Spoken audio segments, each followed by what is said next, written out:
with respect to the core agenda that we have laid out for our members, that we are planning and coordinating in the House and the Senate. We have done this in conjunction with the administration. We ran on these issues all of 2016. So there's no surprise here. And the president agrees with this agenda. So, picking up where Paul Ryan left off, we're bringing in our political panel. Dallas Woodhouse, the executive director of the North Carolina Republican Party, and Brad Woodhouse, president of Americans United for Change and former Obama senior strategist. Yes, two Woodhouses, a house divided, you could say. The brothers joining us here. Guys, thank you very much. This is a special treat. Dallas, I want to start with you, and Brad, jump in. But Dallas, you heard Paul Ryan talking about how they are on the same page, but at the same time, you've got the president putting some Republicans in a tough spot. Potentially you, right? When he talks about torture, when he talks about responding to these unfounded allegations of widespread voter fraud. How do Republicans on Capitol Hill and the Republicans in the West Wing, President Trump and his team, come together on this? Well, first of all, look, we've seen voter fraud in North Carolina. It may not be widespread. We've got I was going to say not millions of people, Dallas, right? I mean, they're not that many people in North Carolina, Hallie. I mean, but we've had two local elections that were thrown out for vote buying and fraud. Look, I just think this is something that needs to be looked at. Let's provide some confidence to the system, and let's find some ways forward in a bipartisan way to increase security for our ballot system. Now, when it comes to torture, I don't know any Republican that is for torture, but I will tell you this. Mr. Trump is laying out a very strong... Well, I'll tell you this. Mr. Trump is laying out a very strong case to dispense of the Blame America First crowd. And America has to do what it takes to protect its people and its interests. That shouldn't be torture, but it should. We should do what it takes to protect our people and our interests. Haley, look. And we shouldn't apologize for it.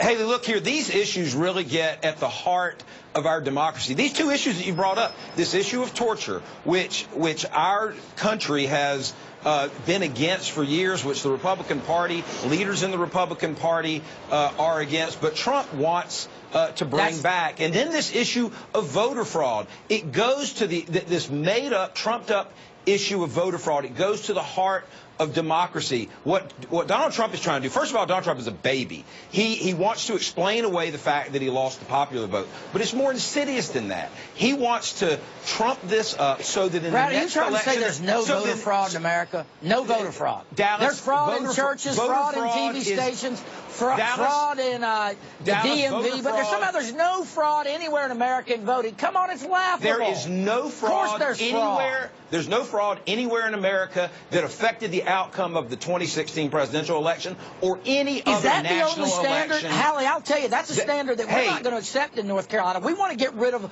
voter fraud, period. Because it may not affect the result now, but it will affect let me say this. Dallas, let me get in here. Your efforts in North Carolina on voter fraud were nothing more than a documented attempt to suppress the votes of African Americans and young people. A lie. You wrote a letter to the state, to the county boards of elections, telling them to suppress the votes of African Americans and young people by denying. Guys, we got investigations going. Dallas, Brad, give me a second here. I want to talk about about voter fraud, but I want to talk about one. No, it's all right. I get it, brothers. I want to talk about this headline from Politico that's out this morning, right? Because I think you both have made your points on voter fraud. But Brad, when it comes to Democrats, this is the headline in Politico today. They're launching a Earth strategy against Donald Trump. Isn't this exactly what Democrats criticized Republicans for doing against President Obama?